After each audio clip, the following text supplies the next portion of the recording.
Sudah direkam Pak Randy? Oke, kita mulai lagi ya dari pertama. Bismillahirrahmanirrahim. Assalamualaikum warahmatullahi wabarakatuh. Waalaikumsalam warahmatullahi wabarakatuh. Alhamdulillah, alhamdulillahirabbil alamin. Wassalatu wassalamu ala asrofil anbiya'i wal mursalin wa ala alihi wa sahbihi rasulillahi ajma'in. Amma ba'du. Pertama-tama dan yang paling utama, marilah kita senantiasa mengucapkan puja dan puji syukur kita atas kehadirat Allah Subhanahu wa Ta'ala yang mana telah memberikan kita nikmat kesehatan, kemauan, serta kesempatan pada hari ini di ruang virtual dalam rangka berbagi praktik baik tentang budaya positif. Kemudian salawat berangkaikan salam marilah kita hadiahkan kepada junjungan kita Nabi besar Muhammad Sallallahu Alaihi Wasallam. Semoga di hari yang penuh keberkahan ini kita mendapatkan syafaatnya di yaumil akhir kelak nanti. Amin ya rabbal alamin. Di sini ada sengaja kami undang Bapak Kepala Sekolah ya. Jadi di sini saya hormati Bapak Kepala Sekolah SMP IT Budaya Langkat, Bapak Al-Hafiz SPDI yang sudah berkenan untuk hadir tatap maya di ruang virtual.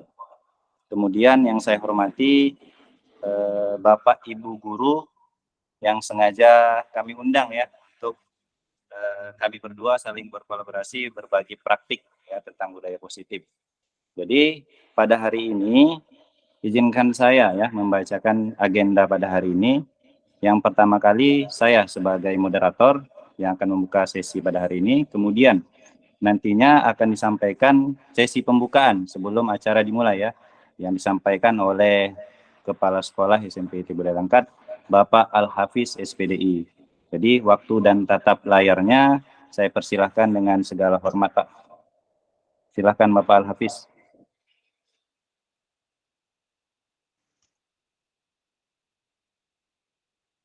Assalamualaikum warahmatullahi wabarakatuh. Waalaikumsalam warahmatullahi wabarakatuh. Alhamdulillahirabbil alamin. Assalatu wassalamu ala sayyidina Muhammadin asyrafil anbiya'i wal mursalin wa ala alihi wa sahbihi ajmain. Asyhadu an la ilaha illallah wa asyhadu anna Muhammadan abduhu wa rasuluh. Allahumma salli wa sallim wa barik ala sayyidina Muhammad wa ala sayyidina Muhammad. Qala Allah Ta'ala fil kitabil karim. Bismillahirrahmanirrahim.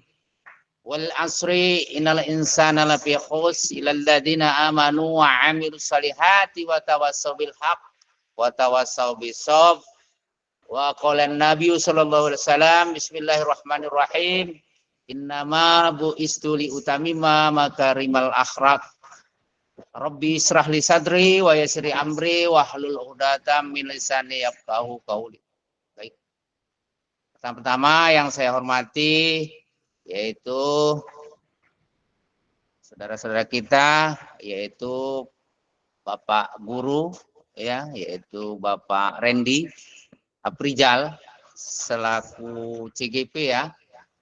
Berikutnya yang saya hormati Bapak Sahroni ya, sebagai TU di SMP IT Budaya Langkat. Berikutnya yang saya hormati juga bapak-bapak, ibu-ibu, guru, kalian yang ikut bergabung pada sore hari ini.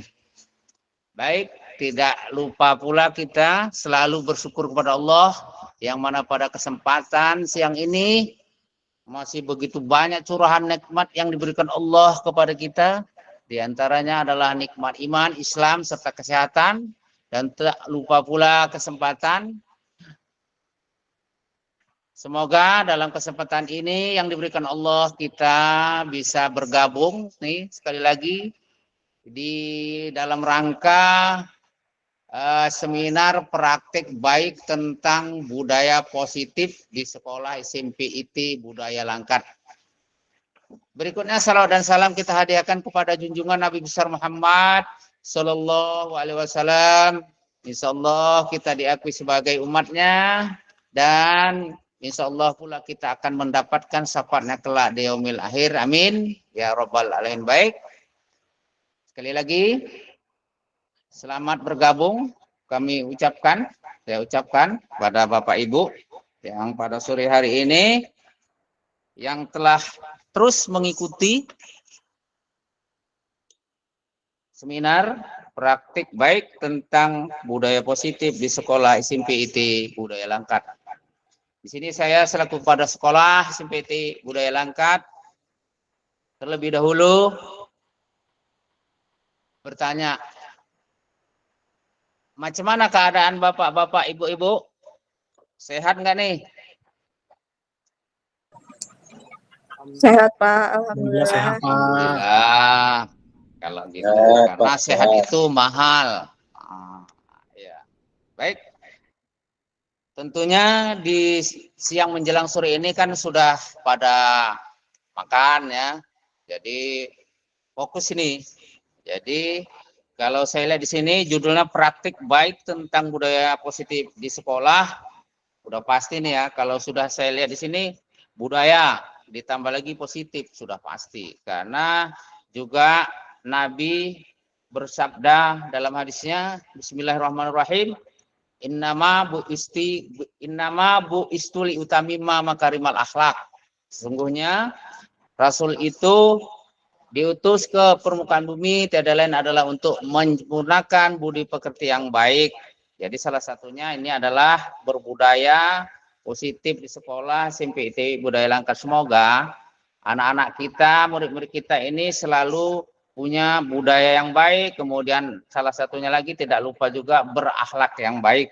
Nah, sekali lagi saya ucapkan terima kasih kepada Bapak Ibu yang masih bergabung. Nanti kalau ada pertanyaan, tanya saja kepada CGP kita, yaitu Bapak Aprijal, sama Bapak Sahroni ya. Saya berharap selalu terus bergabung ya, karena masukan-masukan dari Bapak Ibu tetap kami tunggu. Jadi mungkin itu saja dari saya ya, mukadimah tak panjang lebar karena ini udah juga jam ya. Lebih kurangnya saya minta maaf.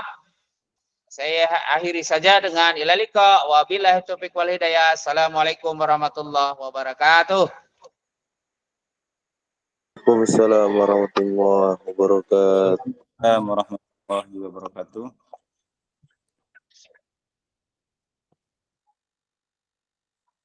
Nah, terima kasih kepada Bapak Al-Hafiz yang sudah menyampaikan pembukaan buat kita semua.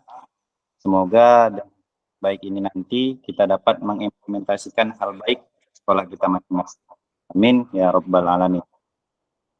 Jadi dalam acara yang kedua ini adalah bagi praktik ya, sampaikan nantinya oleh rekan saya Pak Aprijal. Jadi sebelum itu izinkan saya sebentar ya Bapak Ibu mencari PPT karena ini saya masih di sekolah dan jaringannya bermasalah ya Bapak Ibu. Jadi mohon maaf diminta waktunya sebentar ya.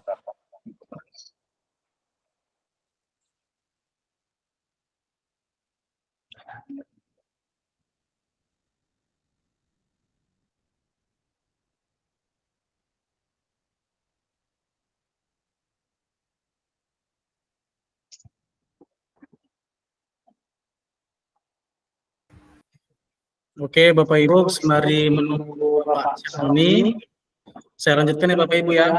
Oke, Bapak Ibu, apa kabar hari ini Bapak Ibu? Mana nih suaranya? Pada nggak ada suaranya. Iya, Pak. Alhamdulillah baik Pak. Alhamdulillah baik ya Bapak Ibu. Gimana hari ini? Tadi kan sudah bertugas ya Bapak Ibu ya.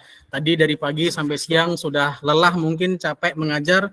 Tapi semuanya kita tetap semangat untuk mengikuti sesi berbagi praktik baik kali ini. Saya aplaus kepada Bapak Ibu dan saya ucapkan terima kasih sudah mau bergabung. Nah Bapak Ibu, sebelum kita masuk ke dalam materi, alangkah baiknya kita coba ice breaking terlebih dahulu Bapak Ibu. Kita ice breaking dengan tujuan supaya kita berada utuh penuh di ruang rukol ini. ya Bapak Ibu ya. Kali ini ice breaking-nya tentang tebak warna.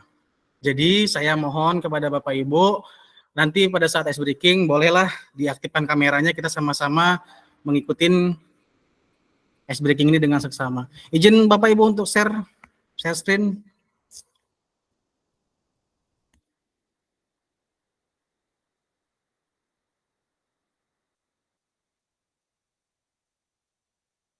Gimana Bapak Ibu, sudah terlihat Bapak Ibu? Bapak Ibu, gimana? Sudah? Bu Rizky? Sudah Pak, sudah.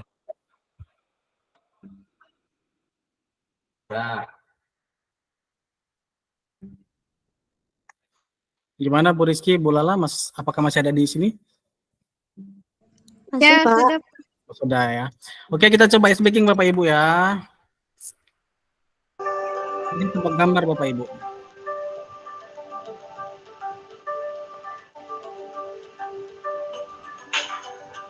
Ini contoh Bapak Ibu. Ini kita sebutkan merah. Sama-sama Bapak Ibu. Sama-sama kita menebak gambar.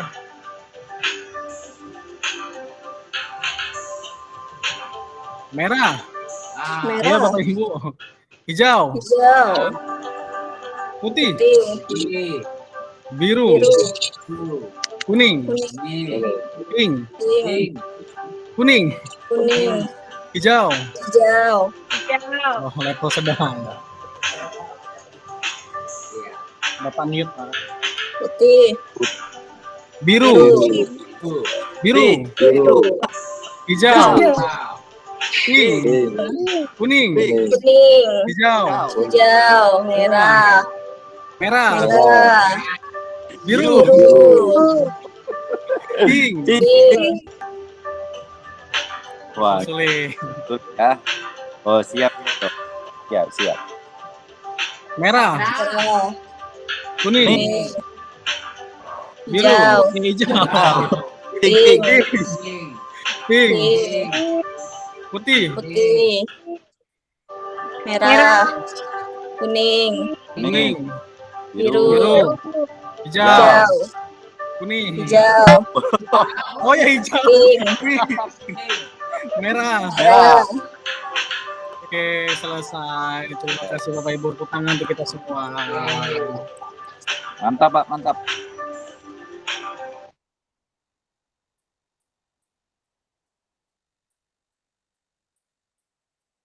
Nah, jadi gimana Bapak Ibu setelah ice breaking tadi sudah mulai semangat Bapak Ibu? Semangat, Pak. Semangat Bapak Ibu, semangat. Oke. Semangat lah. Jadi Pak Roni gimana, apakah sudah bisa share screen-nya Pak? Oh, sudah bisa, alhamdulillah. Boleh Pak, mulai di share screen. Oke Pak, sebentar Pak ya. Kita bagikan dulu.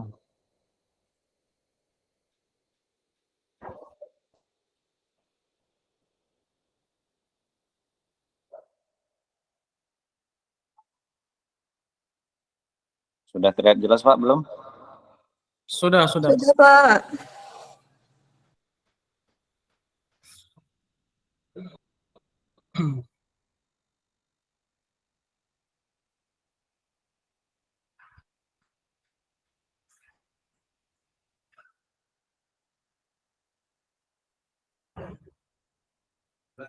Sudah. Boleh di ini Pak, dijalankan presentasinya.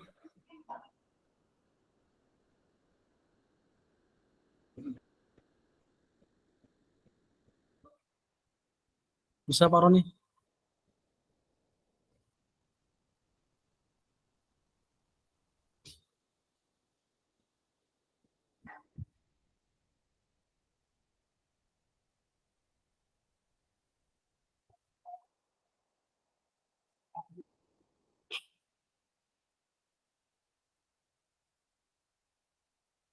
Sebentar ya Bapak Ibu ya.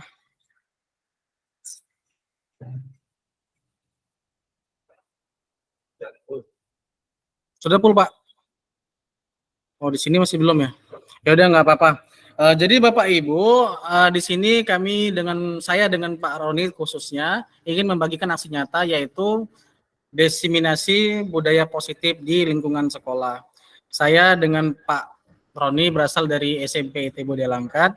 Dan di sini di materi kali ini kita memiliki agenda yang pertama, yaitu perubahan paradigma pembelajaran, dan yang kedua, disiplin positif dan nilai-nilai kebajikan, dan yang ketiga, teori motivasi, keempat, kebutuhan dasar manusia, yang kelima, posisi kontrol, dan yang keenam, keyakinan kelas, dan yang ketujuh itu segitiga restitusi.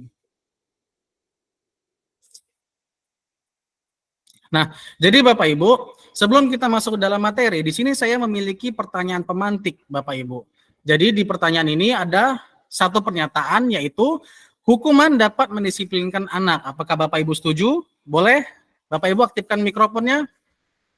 Apakah Bapak Ibu setuju dengan hukuman dapat mendisiplinkan anak?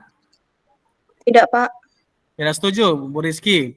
Oke, Tidak pernyataan yang setuju. kedua, gimana Ibu? Tidak setuju.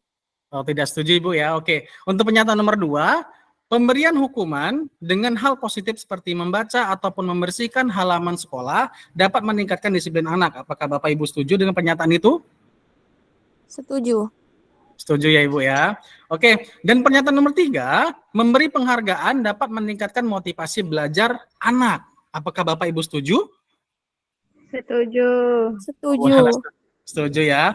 Oke Bapak Ibu, dari ketiga pertanyaan pemantik ini nanti sama-sama akan kita bahas, dan mungkin nanti Bapak Ibu akan sama-sama mengetahui apakah hukuman dapat mendisiplinkan anak, apakah pemberian hukuman dengan hal-hal positif seperti membaca atau membersihkan halaman itu dapat mendisiplinkan anak, ataupun nomor 3, memberi penghargaan dapat meningkatkan motivasi belajar anak. Nanti kita sama-sama bahas dan akan sama-sama kita ketahui Bapak Ibu. Oke, silakan Pak Roni lanjut.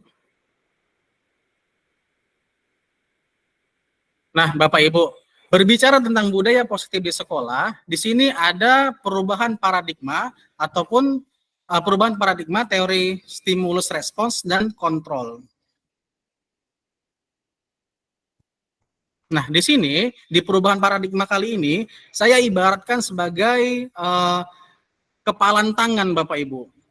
Jadi di sini saya boleh minta Ibu Lala, boleh Lala mengaktifkan mikrofonnya. Saya minta tolong nih sama Bu Lala.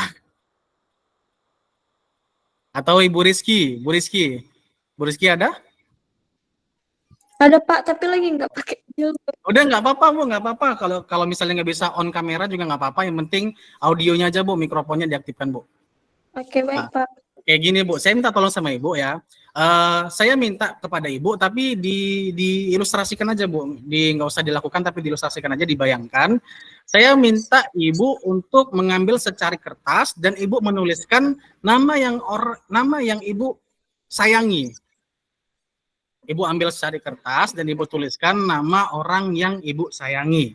Sudah Ibu ya, sudah bisa dibayangkan ya Bu ya? Ya, Pak. Setelah itu, secari kertas tadi Ibu genggam dengan sekuat tenaga Ibu. Dengan sekuat tenaga Ibu. Sudah Bu, sudah bisa Ibu bayangkan? Ya, Pak. Jadi, sekarang kertas tadi sudah di dalam genggaman Ibu, ya kan? Ibu berusaha sekuat tenaga untuk menggenggam kertas yang ada sama Ibu tadi, yang di tangan Ibu tadi.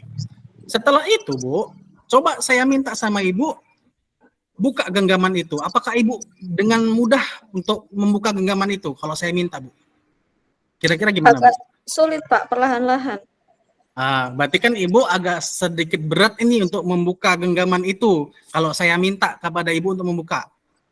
Ya kan, Bu? Iya, Pak. Nah, seperti itu. Tapi kalau misalnya saya buka secara paksa bisa, Bu? Bisa, Pak. Bisa aja ya kan Bu, saya ambil tangan Ibu, saya buka paksa kan gitu, biar saya tahu nih nama siapa yang Ibu tulis. Bisa saja kan Bu? Iya. Nah, tapi kalau saya paksa Ibu untuk membuka kepalan tangan Ibu, yang terjadi apa? Maka Ibu akan merasa kesakitan, ya kan Bu? Akan merasa terluka. Benar. Kalau saya paksa ini, karena kan Ibu tadi sekuat tenaga berusaha untuk menggenggam nama yang ada di kertas tersebut. Kalau saya paksa, maka tangan Ibu akan terluka. Seperti itu juga Bapak Ibu kalau kita menerapkan disiplin positif di sekolah kita. Kita tidak bisa langsung mengajak anak itu, ayo kita bersih-bersih gitu-gitu kan. Itu nggak bisa kita seperti itu kalau tidak ada rasa apa sih dari dirinya yang timbul gitu. Jadi kalau tadi Bu Rizky dengan memang keinginan hatinya untuk membuka, tanpa dipaksa pun Bu Rizky akan membuka gitu, tanpa saya minta gitu Bapak Ibu. Tapi Bu Rizky tadi kan sedikit agak berat gitu. Karena itu keinginan hatinya, dia tidak membuka. Tapi kok setelah Bu Rizky ada keinginan untuk membuka, tanpa dipaksa pun dia akan membuka kepalan tangan itu. Jadi tidak ada rasa ataupun yang tersakiti. Seperti itu Bapak Ibu, kalau misalnya itu keinginan dari Bu Rizky sendiri. Itulah perubahan paradigma Bapak Ibu. Kalau itu Pak. Nah, di sini Bapak Ibu, ada yang dinamakan teori kontrol menurut Dr. William Glasser. Di sini Bapak Ibu, menurut Dr. William Glasser, ilusi guru mengontrol murid tidak dapat memaksa murid untuk berbuat sesuatu jikalau murid tersebut memilih untuk tidak melakukannya. Dan jika dapat mengontrol karena murid sedang mengizinkan dirinya dikontrol, kontrol guru tersebutlah yang menjadi dasar yang dipilih murid tersebut. Jadi kalau kita kaitkan seperti genggaman tangan tadi, kita tidak bisa memaksa Bu Rizky tadi untuk membuka genggaman itu, karena Bu Rizky tidak menginginkan. Tapi jika Bu Rizky menginginkan membuka genggaman itu dan memperbolehkan saya untuk melihat siapa yang ditulis, namanya ditulis sama Bu Rizky, maka di situ Bu Rizky akan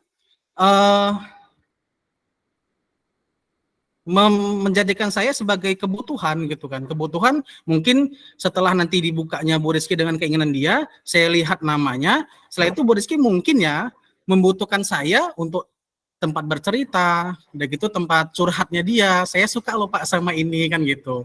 Seperti itu. Jadi itu tadi menurut Dr. Milan Glaser. Setelah itu Dr. Milan Glaser juga mengatakan bahwasannya segala usaha untuk mempengaruhi murid agar mengulangi sesuatu perilaku tertentu adalah suatu usaha untuk mengontrol muridnya. Dan Dr. Milan Glaser juga mengatakan menggunakan kritik dan rasa bersalah untuk mengontrol murid menuju pada identitas gagal. Kenapa Bapak Ibu menggunakan kritik dan rasa bersalah untuk mengontrol murid menunjukkan pada identitas gagal? Karena seperti ini Bapak Ibu, kalau kita sebagai seorang guru membuat rasa bersalah, itu nanti menjadi siswa tersebut merasa kayak kecil hati gitu loh. Mungkin siswa tersebut merasa kayak, kok saya sudah jahat ya sama guru saya ya, kok saya sudah berbuat seperti itu ya sama guru saya. Jadi siswa tadi itu merasa dia menjadi anak yang tidak berguna, seperti itu Bapak Ibu. Makanya di sini disebutkan sama Dr. William Glasser bahwasannya menggunakan kritik dan rasa bersalah untuk mengontrol murid menuju pada identitas merasa gagal. Selain itu Bapak Ibu, Dr. William Glasser juga mengatakan orang dewasa percaya bahwa mereka memiliki tanggung jawab untuk membuat murid-murid berbuat hal-hal tertentu. Dan perilaku memaksa tidak akan efektif untuk jangka waktu panjang, sebuah hubungan permusuhan akan terbentuk. Jadi Bapak Ibu, orang dewasa di sini kita gambarkan sebagai kita seorang guru.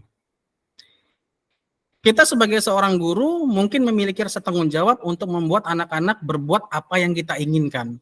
Tapi kalau misalnya kita terus-menerus gimana bilang ya, kayak itu aja anaknya yang disuruh kan gitu, karena kita ini kan sebagai seorang guru terkadang dia ini yang rajin kan gitu, jadi si A lah yang kita suruh selalu kan gitu, apa yang kita inginkan kita A aja yang disuruh kan gitu. Jadi lama kelamaan dalam jangka waktu yang panjang siswa tersebut tuh akan merasa kayak bosan gitu Bapak Ibu. Jadi di situ Pak Roni, slide-nya terputus. Maaf ya Bapak Ibu ya.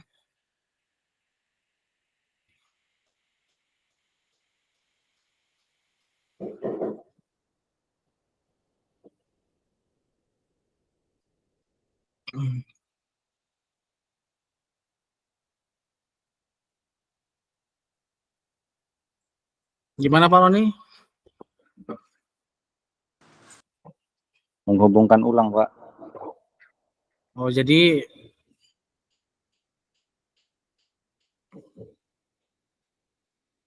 saya Bentar, coba Pak ya. share. Oke, Pak. Oke, Pak.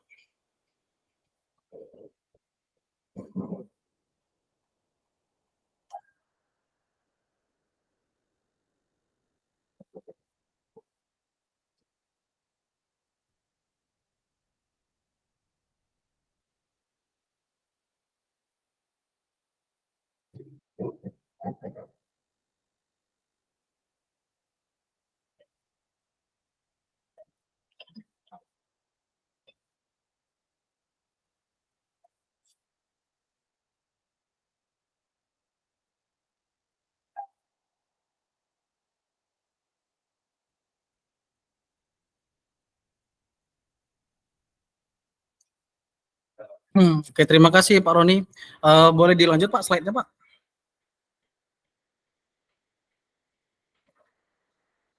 Nah, Bapak Ibu, untuk kalau kita berbicara tentang budaya positif di sekolah, itu ada perubahan paradigma, stimulus respons, dan teori kontrol. Jadi, perubahan paradigma, stimulus respons, dan teori kontrol ini adalah perubahan cara berpikir kita sebelumnya, Bapak Ibu. Mungkin kita sebelumnya berpikir bahwasannya kita mencoba mengubah orang agar berpandangan sama dengan kita. Kita beranggapan kepada siswa untuk berpikir atau berpandangan sama dengan kita, kan gitu. Nah, jadi pemikiran itu harus kita rubah, Bapak Ibu, harus kita rubah menjadi teori kontrol. Kita coba rubah menjadi kita berusaha memahami pandangan lain tentang pandangan orang lain tentang dunia. Seperti itu Bapak Ibu.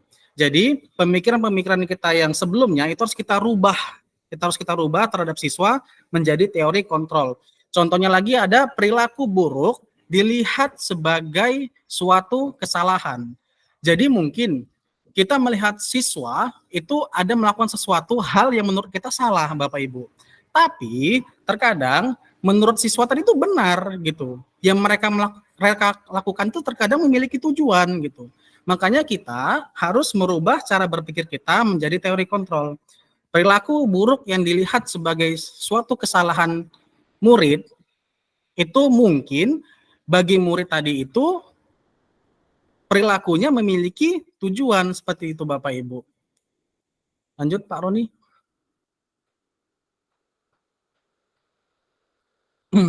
Nah, jadi Bapak Ibu di sini ada peta konsep disiplin positif. Jadi menurut teori dari Dr. William Glasser tadi menyatakan bahwasannya makna disiplin belajar kontrol diri dengan menggali potensi kita agar tercapai tujuan mulia, yaitu sesuatu menjadi seseorang yang kita inginkan berdasarkan nilai-nilai yang kita hargai. Dan setelah itu juga Dr. William Glasser mengatakan bahwasannya semua perilaku memiliki tujuan Bapak Ibu. Semua perilaku siswa itu memiliki tujuan. Nah, jadi PR kita sebagai seorang guru, kita harus menimbulkan motivasi anak Bapak Ibu. Motivasi anak. Dan menurut Dr. William Glasser juga mengatakan bahwasannya motivasi anak ini ada dua. Yang pertama tadi itu motivasi eksternal dan motivasi internal. Jadi Bapak Ibu, jika nih contoh kita ada nyuruh si A tadi itu untuk menaikkan kursi ke atas meja karena kelasnya mau disapu kan gitu Bapak Ibu. Dan kalau misalnya kita berikan perintah seperti itu, anak mengerjakan atau melakukan atas perintah kita tadi itu dengan menghindari hukuman. Contoh kan terkadang kita nih kalau ada siswa yang tidak mau menuruti permintaan kita itu kan terkadang kita marahin dia kan gitu. Udah, kamu kalau enggak cuci WC aja sana gitu kan. Nah, jadi kalau misalnya murid mengikuti perintah kita, mengerjakan perintah kita, kalau dia untuk menghindari hukuman, itu berarti motivasi yang ada pada murid kita itu masih motivasi eksternal. Dan terkadang siswa tadi itu mengerjakan perintah kita untuk mendapatkan imbalan. Nah, jadi kalau misalnya siswa masih berharap imbalan untuk melakukan perintah kita, itu masih motivasi eksternal yang ada di diri murid kita. Dan jadi Bapak Ibu, PR-nya kita untuk sebagai seorang guru itu harus menimbulkan motivasi internal siswa. Jadi kalau sudah siswa melakukan sesuatu demi untuk menghargai dirinya sendiri, berarti motivasi internal lah yang sudah tumbuh di diri siswa kita Bapak Ibu. Jadi kalau misalnya motivasi internal itu sudah muncul di diri siswa kita, maka dia akan meyakini nilai-nilai kebajikan universal. Yaitu apa? Yaitu keyakinan kelas, kan gitu Bapak Ibu. Jadi kalau kita suruh anak si A tadi untuk mengangkat kursi di atas meja, karena sudah motivasi internalnya muncul di diri dia, maka dia tidak pikir-pikir lagi langsung dinaikkan karena dia mempercayai keyakinan kelas yang sudah kita buat sebelumnya Bapak Ibu. Jadi seperti itu. Nah juga Dr. William Glasser juga mengatakan bahwasannya ada 5 posisi kontrol guru. yaitu yang pertama ada posisi kontrol penghukum dan posisi kontrol pembuat rasa bersalah, dan yang ketiga ada posisi kontrol teman, yang keempat ada posisi kontrol pembuat rasa bersalah, dan yang kelima posisi kontrol manajer. Jadi Bapak Ibu, untuk kelima posisi kontrol ini nanti akan panjang lebar, nanti akan mungkin disampaikan sama Bapak Roni apa itu posisi kontrol dan di mana bedanya posisi kontrol penghukum dengan pembuat rasa bersalah. Nanti semuanya akan dipaparkan oleh Pak Roni, dan kita sebagai seorang guru itu dituntut untuk berada di posisi manajer Bapak Ibu. Kita tidak bisa mengejudge anak itu bersalah langsung kita, kamu keliling lapangan, ataupun ada siswa yang terlambat, kamu keliling lapangan 3 kali. Nah, kita tidak boleh seperti itu Bapak Ibu. Kita harus mengambil posisi sebagai manajer. Kalau kita sudah mengambil posisi sebagai seorang manajer, maka kita akan menggunakan segitiga restitusi untuk menyelesaikan permasalahan anak tersebut. Contoh, ada nih anak yang terlambat, berarti kita harus menggunakan segitiga restitusi, yaitu dengan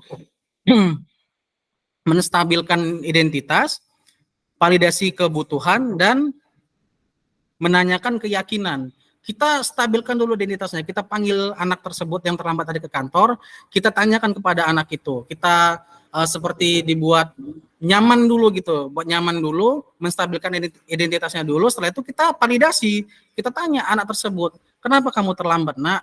Pasti siswa tersebut memiliki alasan kenapa dia terlambat. Dan setelah anak tersebut bercerita kepada kita kenapa dia terlambat, setelah itu kita menanyakan keyakinan Bapak Ibu. Kita tanyakan keyakinannya, keyakinan kelas apa yang sudah dilanggarnya, dan kita tanyakan juga solusinya itu bagaimana. Jadi anak tersebut bisa mendapat solusi dari permasalahan dia tadi itu. Jadi seperti itu Bapak Ibu. Nanti kita sebagai seorang guru itu harus berada di posisi manajer. Setelah itu Dr. William Glasser juga mengatakan ada 5 kebutuhan dasar manusia, yaitu bertahan hidup, penguasaan, kasih sayang dan rasa diterima, kesenangan dan kebebasan Bapak Ibu. Lanjut Pak Roni. Nah, jadi Bapak Ibu, bicara tentang disiplin positif di sekolah, maka kita juga berbicara tentang disiplin positif dan nilai-nilai kebajikan. Bapak Ibu, adakah yang tahu disiplin positif itu apa Bapak Ibu? Disiplin itu apa? Bapak Ibu gimana? Atau Pak Roni, disiplin itu apa Pak Roni? Bu Rizky, Bu Lala? Bapak Ibu yang lain?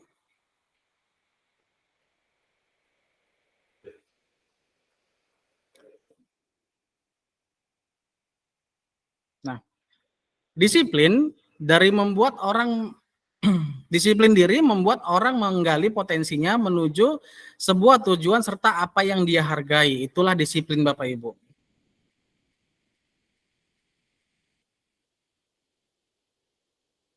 Nah, juga budaya positif juga ada nilai-nilai kebajikan nih Bapak Ibu. Jadi nilai-nilai kebajikan itu adalah sifat positif manusia yang merupakan tujuan mulia yang akan dicapai setiap individu. Itu nilai-nilai kebajikan Bapak Ibu. Adalah sifat positif manusia yang merupakan tujuan mulia yang akan dicapai setiap individu. Nah, jadi ini ada nilai-nilai kebajikan dari profil pelajar Pancasila. Mungkin untuk nilai-nilai kebajikan profil pelajar Pancasila ini Bapak Ibu sudah tahu betul lah ini nilai-nilai kebajikannya. Kan kita untuk di SMP IT Budaya Langkat juga dan untuk di sekolah-sekolah lainnya tuh mungkin sudah menerapkan nih untuk kelas tingkat awalnya seperti kelas 7 ataupun kelas 1 Merdeka Belajar. Nah, jadi profil pelajar Pancasila itu memiliki nilai-nilai kebajikan. Yang pertama yaitu beriman dan bertakwa kepada Tuhan Yang Maha Esa dan berakhlak mulia. Setelah itu ada berkebinekaan global, bergotong royong, kreatif, bernalar kritis, dan mandiri. Itulah nilai-nilai kebajikan dari profil pelajar Pancasila. Nah, setelah itu nilai kebajikan juga ada banyak lagi Bapak Ibu, yaitu ada peduli, keterus-terangan, kebersihan, komitmen, belas kasih, percaya diri, bertujuan, tanggung rasa, gotong royong, dan sebagai macam lainnya. Nah, ini adalah nilai-nilai kebajikan Bapak Ibu.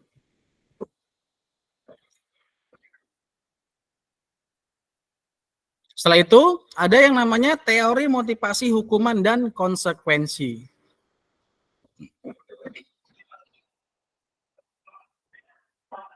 Nah, jadi Bapak Ibu, eh, 3 motivasi perilaku manusia, kalau siswa tadi hanya untuk menghindari ketidaknyamanan ataupun hukuman, nah itu tadi yang saya bilang tadi di awal, itu masih motivasi eksternal yang ada di diri siswa.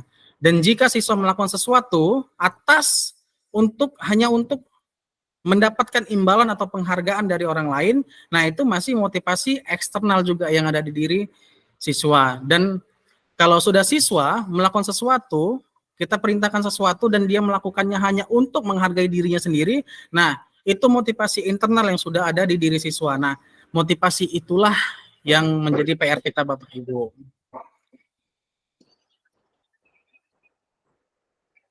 Nah, di sini merdeka. Menurut Ki Hajar Dewantara, merdeka itu artinya tidak hanya terlepas dari perintah, akan tetapi juga cakap buat memerintah diri sendiri. Seperti itu Bapak Ibu.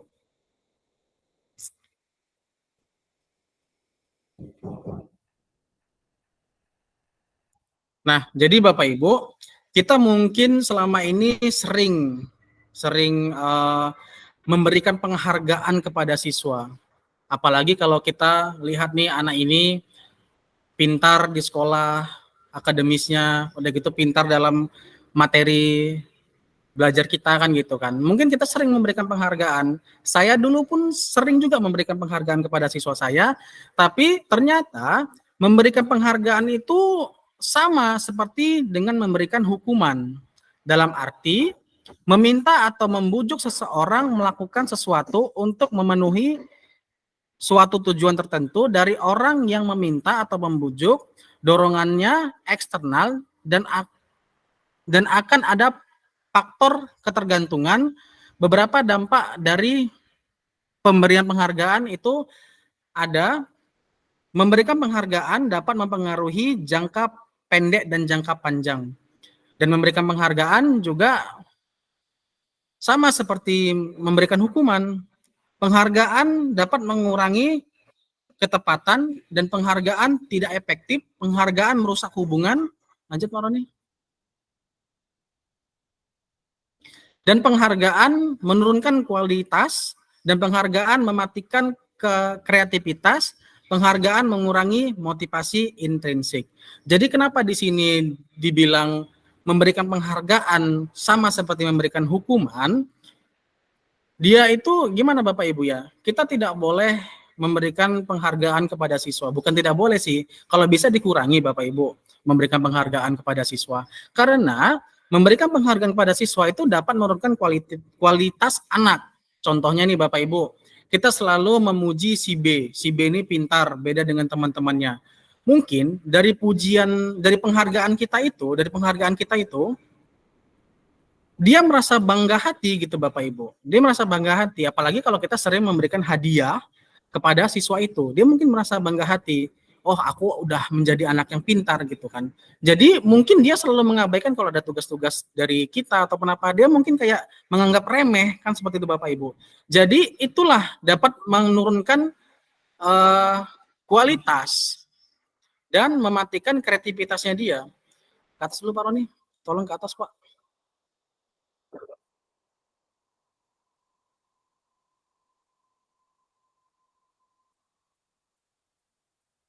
Nah, dan juga penghargaan tadi itu berpengaruh jangka pendek dan jangka panjang. Seperti itu Bapak Ibu. Mungkin karena kita selalu memberikan penghargaan kepada siswa si B tadi itu, ada temannya yang lama-kelamaan iri. Kan seperti itu Bapak Ibu.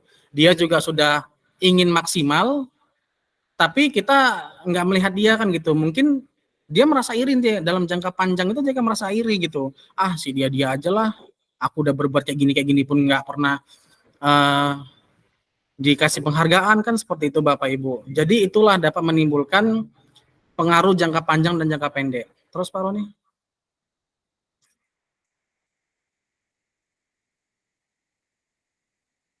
Ke atas lagi Pak.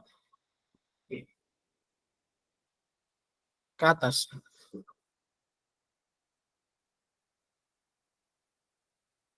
Ke bawah.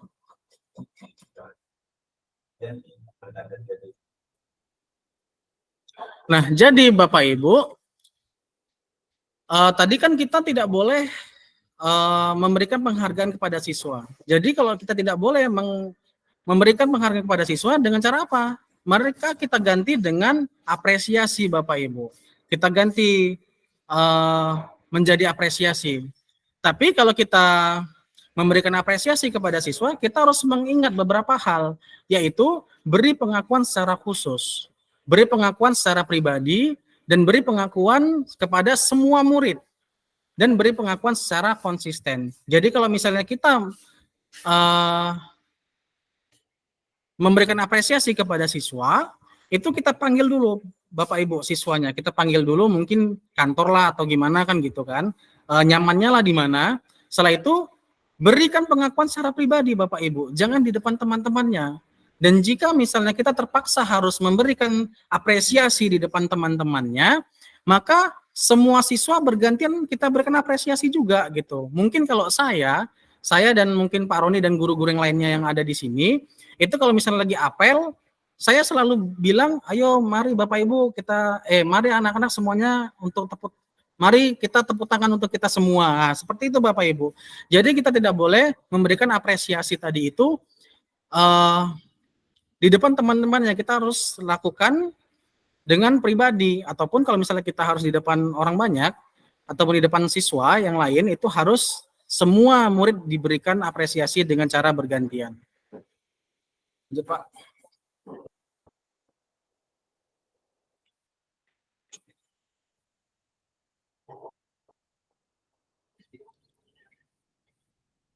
Nah, jadi Bapak Ibu di sini ada mencatat 100 kali di dalam buku kalimat, saya tidak akan terlambat lagi karena terlambat ke sekolah.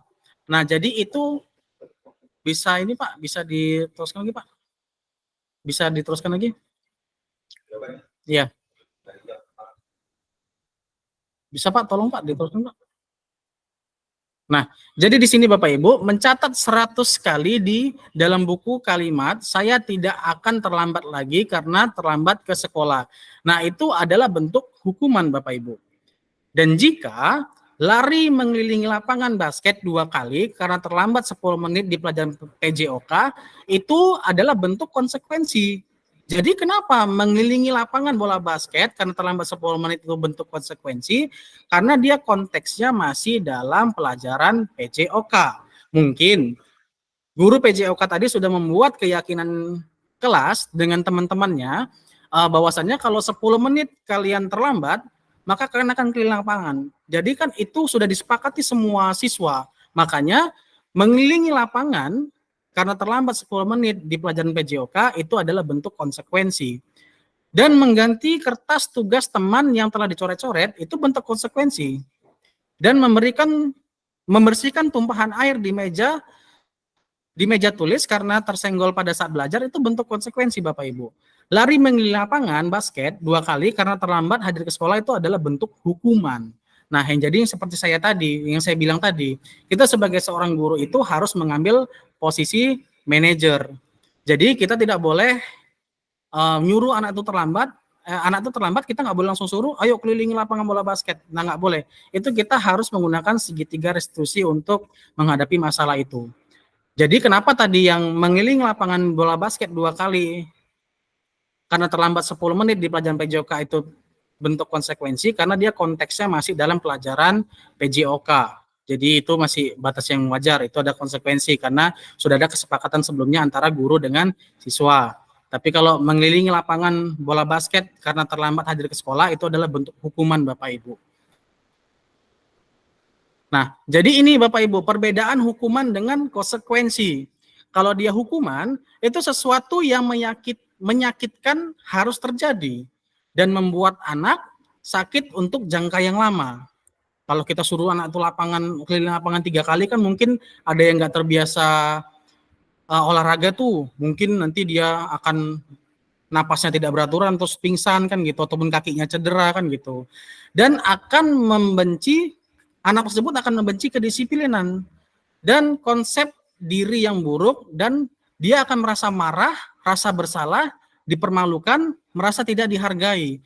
Nah, itu hukuman Bapak Ibu. Dan kalau konsekuensi dia beda lagi. Kalau konsekuensi itu sesuatu yang harus terjadi dan membuat anak merasa tidak nyaman dalam jangka waktu yang pendek. Dia tidak memberikan rasa nyaman jangka panjang, enggak. Dan anak dapat menghargai disiplin dan konsekuensi, juga mendorong konsep dari diri yang baik, dan kehilangan hak dibuat tidak nyaman, diasingkan untuk sementara. Jadi seperti itu Bapak Ibu. Jadi kalau kita ambil kasus siswa yang terlambat tadi, kalau kita langsung suruh anak tadi itu keliling lapangan 3 kali, itu kan akan memberikan efek yang anak tersebut ngerasa sakit jangka lama. Mungkin anak tersebut nggak biasa itu untuk olahraga, mungkin kakinya kram ataupun napasnya tidak beraturan, terus dia pingsan kan gitu. Dan itu dia akan merasa dipermalukan sampai jangka waktu yang lama, karena kan waktu dia keliling-keliling itu mungkin dia dilihat sama temennya kayak diejek-ejek kan gitu. Nah, beda dengan konsekuensi. Kalau konsekuensi itu dia memang kehilangan hak, dibuat tidak nyaman, diasingkan, tapi hanya untuk sementara Bapak Ibu. Mungkin ada nih anak siswa teman-teman yang lain ada nampak nih siswa si B terlambat dan tahu dia siswa tadi dipanggil ke kantor kan gitu. Nah, itu memang memberikan rasa tidak nyaman pada siswa, tapi kan itu hanya sementara Bapak Ibu. Nah, jadi Bapak Ibu, di sini mungkin sampai di sini saja Bapak Ibu pemaparan dari saya, dan akan dilanjutkan oleh Bapak Roni tentang apa Pak, kebutuhan dasar manusia ya Pak ya. Masih mute Pak. Kebutuhan dasar manusia ya Pak ya. Ya. Oke, kepada Bapak Roni saya persilakan untuk melanjutkan materi. Ini saya stopkan dulu Pak ya. Oh boleh Pak, boleh Pak. Oke. Sebelumnya saya ucapkan banyak terima kasih kepada Bapak Arendi Aprijal yang sudah menyampaikan praktik baiknya kepada kita semua ya. Dan semoga apa yang dikatakan Pak Arendi tadi menjadi PR kita bersama selaku guru untuk dapat mengimplementasikan di sekolah kita menjadi budaya positif ya. Itu yang menjadi PR kita tadinya. Kemudian di sini Bapak Ibu saya akan menyampaikan ya mungkin sedikit lah ya Pak ya, melanjutkan dari Pak Arendi. Mungkin bisa di-share Pak PPT kita.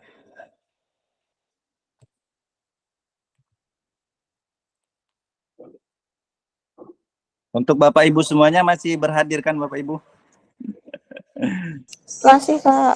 Oh, masih ada Bu Rizky, Bu Lala, Bapak Riki, Bapak Ardi, dan guru-guru lainnya. Karena sedikit lagi kok Bapak Ibu semuanya. Semoga masih fokus ya. Oke, terima kasih sudah ditampilkan oleh Bapak Randy ya.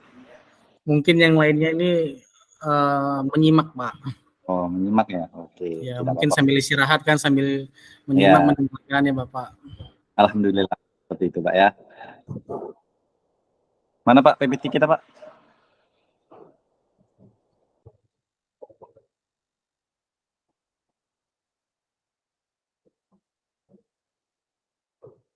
Oke. Nggak bisa dibesarin Pak? Tadi punya saya nggak bisa tadi.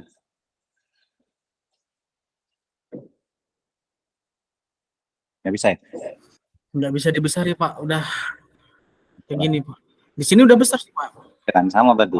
Oke, Iya. lanjut ya Bapak Ibu semuanya. Jadi di sini saya akan menjelaskan sedikit ya Bapak Ibu tentang 5 kebutuhan dasar manusia. Nah, jadi kebetulan kita akan membahas tentang konteks pendidikan. Jadi kita ibaratkan ini adalah 5 kebutuhan dasar pada murid. Nah, jadi apa saja Bapak Ibu kebutuhan murid tadi yang perlu kita penuhi? Tadi yang dijabarkan oleh Bapak Arendi Aprijal bahwasanya setiap tindakan ataupun perilaku murid memiliki maksud dan tujuan. Ya, tanpa kita sadari, ketika ada siswa yang melakukan tindakan atau perilaku kesalahan tadinya, kita harus mengetahui bahwasanya itu adalah ada tujuan, yaitu apa? tentang ini, berkaitan tentang ini ya Bapak Ibu semuanya, yaitu tentang kebutuhan dasar pada murid. Yang pertama itu ada bertahan hidup, kemudian ada kasih sayang dan rasa diterima, kemudian, nah itu bisa Pak, kemudian kebebasan, selanjutnya ada kesenangan, dan yang terakhir ada penguasaan. Saya ambil contoh saja, Bapak Ibu semuanya. Ini banyak sekali mungkin kasus yang dimana anak didik kita yang ketika dia melakukan kesalahan, misalnya dia meminta atau memalak kepada temannya seperti meminta uang atau meminta makanan untuk dianya. Kita melihat bahwasanya perilaku yang dilakukan oleh siswa tersebut adalah perilaku yang salah. Tapi tanpa kita sadari ternyata ada tujuan yang perlu dia penuhi, ya. Itu apa? Bertahan hidup. Jadi untuk memperjelasnya, mungkin slide selanjutnya Pak Randy.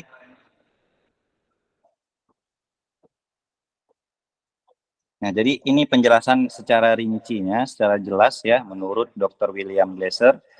Yang pertama, kebutuhan bertahan hidup ya Bapak Ibu semuanya. Dijelaskan bahwasanya kebutuhan yang bersifat fisiologis untuk bertahan hidup ya. Misalnya kesehatan, rumah, dan makanan. Kemudian yang kedua, kasih sayang dan rasa diterima atau kebutuhan untuk diterima. Di sini penjambarannya bahwasanya kebutuhan untuk disayangi dan diterima meliputi kebutuhan akan hubungan dan koneksi sosial, kebutuhan untuk memberi dan menerima kasih sayang, dan kebutuhan untuk merasa menjadi bagian dari suatu kelompok. Nah, contohnya itu seperti teman, keluarga, pasangan hidup, rekan kerja, dan sebagainya. Kemudian yang ketiga ada penguasaan atau kebutuhan pengakuan atas kemampuan. Jadi kebutuhan ini berhubungan dengan kekuatan untuk mencapai sesuatu, menjadi kompeten, menjadi terampil, diakui atas prestasi dan keterampilan kita, didengarkan dan memiliki rasa harga diri. Kemudian kebebasan, ya, kebutuhan untuk bebas adalah kebutuhan akan kemandirian, otonomi, memiliki pilihan dan mampu mengendalikan arah hidup seseorang. Dan yang terakhir ini tentang kebutuhan kesenangan ya, kebutuhan untuk merasa senang. Jadi di sini jelaskan kebutuhan akan kesenangan adalah kebutuhan untuk mencari kesenangan, bermain dan tertawa.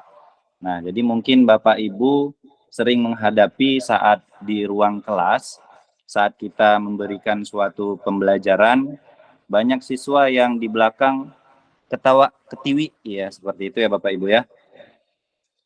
Dan itu setelah kita mempelajari ini ternyata itu termasuk ke dalam kebutuhan dasar pada murid ya. Tentang apa itu Bapak Ibu? Tentang kesenangan. Nah, tapi yang perilaku yang mereka perbuat itu memang perlakuan yang salah, tetapi memiliki tujuan yaitu tentang kesenangan.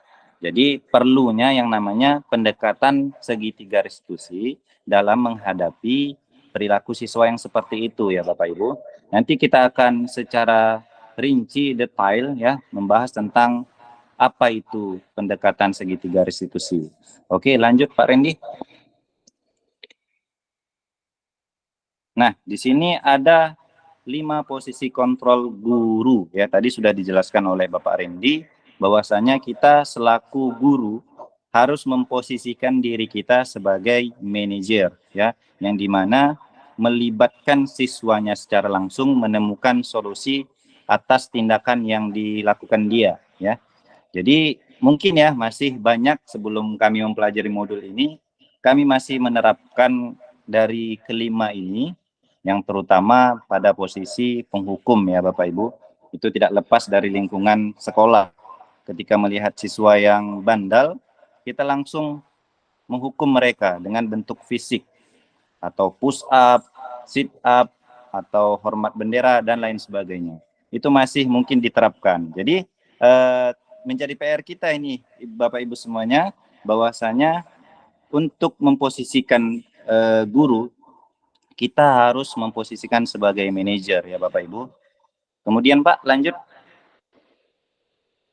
Di sini kita akan melihat video tentang 5 posisi kontrol guru. Mungkin bisa ditampilkan Pak. Kita nobar ya Bapak Ibu semuanya.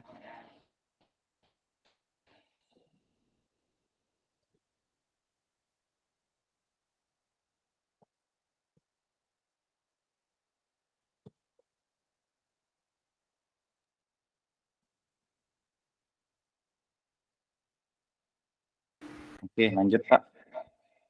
Kita nonton bersama aja Pak.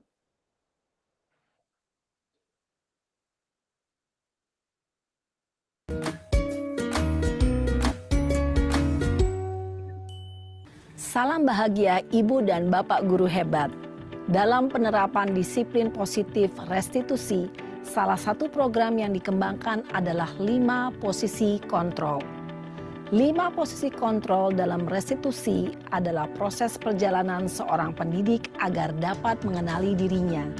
Pada video kali ini, kita akan membahas tentang 5 posisi kontrol yang dikembangkan oleh Diane Goosen dan contoh penerapannya.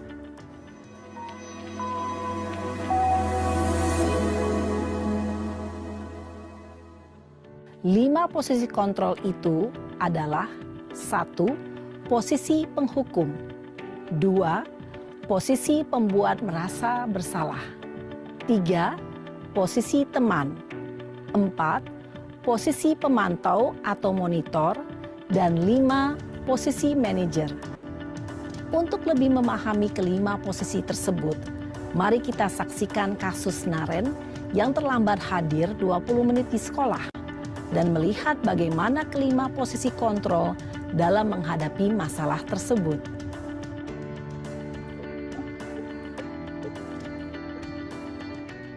Ini posisi penghukum ya Bapak Ibu.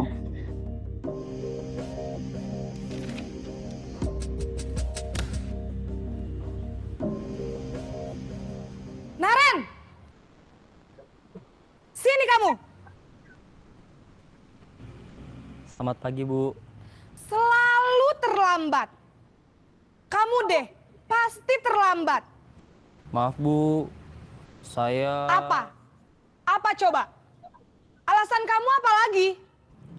Kapan sih kamu tidak terlambat? Malas sekali ya kamu jadi anak. Saya... Dasar pemalas. Gak kapok-kapok sih kamu. Sudah berapa kali terlambat? Sana, kamu keliling lapangan basket 2 kali. Kenapa saya harus keliling lapangan basket, Bu? Kenapa? Kamu mau lawan ibu? Berani-beraninya jawab. Sudah terlambat, masih berani jawab pula. Sekarang, keliling lapangan basket 5 kali sekalian. Biar kapok. Cepat, pergi sana ke lapangan basket. Posisi penghukum biasanya berbicara dengan nada tinggi, menghardik, menunjuk-nunjuk, menyakiti, dan menyindir. Hukuman bisa berupa fisik maupun psikis. Ibu dan Bapak guru hebat, dampak yang terjadi pada murid ketika guru berada pada posisi penghukum adalah murid cenderung akan memberontak, bahkan menyimpan dendam.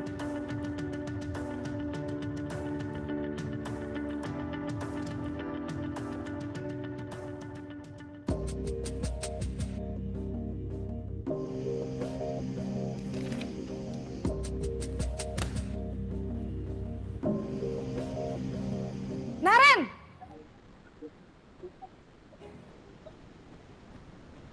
Selamat pagi, Bu. Naren. Kamu kenapa terlambat lagi, nak? Ya Tuhan, Naren. Kamu senang ya bikin ibu susah ya?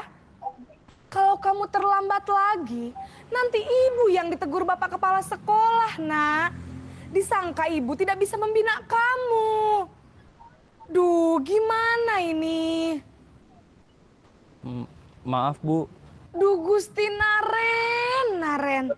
Kamu suka ya kalau ibu ditegur bapak kepala sekolah? Terus, sekarang ibu harus tulis apa ini di buku absen? Ini kamu sudah sering terlambat loh. Ibu harus apa coba? Maaf, Bu. Maaf sekali. Ya sudah, lain kali jangan bikin ibu susah lagi ya nak ya. Ibu tidak akan kuat lagi kalau kamu begini terus. Bisa jantungan kalau ibu ditegur bapak kepala sekolah. Sana cepat ke kelas.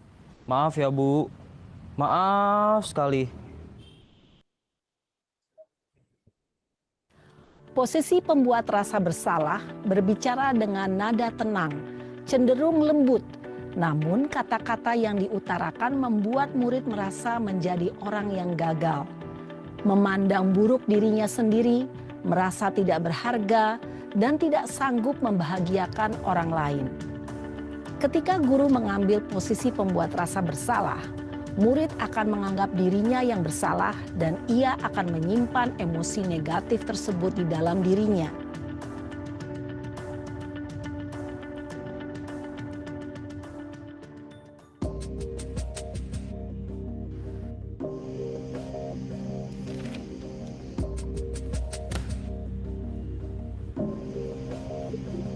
Naren!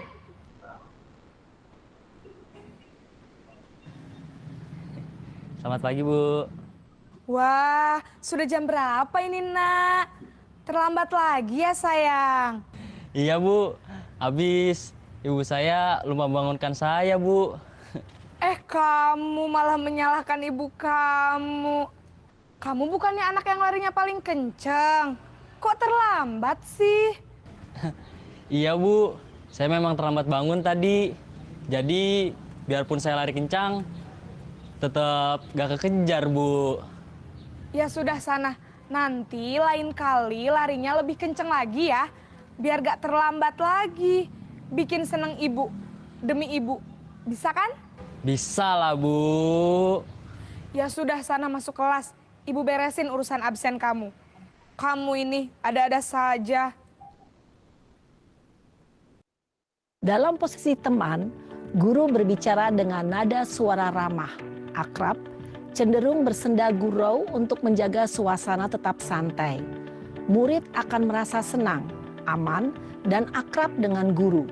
Identitas yang tercipta adalah identitas sukses atau berhasil.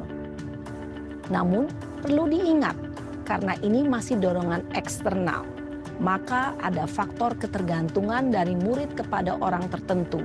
Di sini guru absennya, sehingga di lain waktu murid bisa berperilaku baik, namun hanya kepada orang-orang tertentu saja.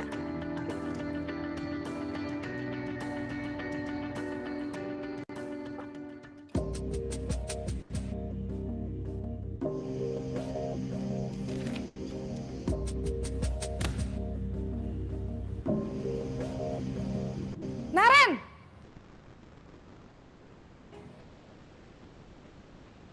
Selamat pagi, Bu. Naren, apa peraturan sekolah kita tentang jam berapa kita harus masuk sekolah, Nak? Kita harus di sekolah jam 7, Bu. Iya, betul. Sekarang sudah jam 7.20. Naren sudah tahu konsekuensinya jika terlambat hadir. Paham, Bu. Saya harus tinggal kelas pas jam istirahat selama 20 menit. Iya, benar. Konsekuensinya demikian. Jadi nanti jam 9.30 pas istirahat, kamu harus tinggal di kelas, kerjakan tugas tambahan untuk ketertinggalan kamu, ya? Baik, Bu. Posisi pemantau mengandalkan penghitungan atau data untuk mengontrol murid. Guru mengarahkan murid berdasarkan peraturan dan konsekuensi. Seorang pemantau menunjukkan bahasa tubuh dan ekspresi wajah yang datar dan cenderung formal.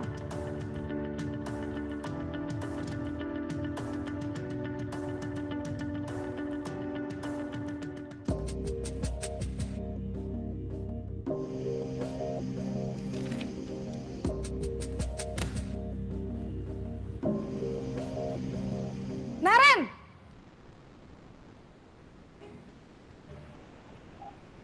Selamat pagi, Bu. Selamat pagi, Naren. Maaf, Bu. Saya terlambat. Iya, sekolah masuknya jam 7, sekarang sudah jam 7.20. Jadi sekarang bagaimana ini, Naren? Maaf, Bu. Saya lupa setel alarm saya semalam.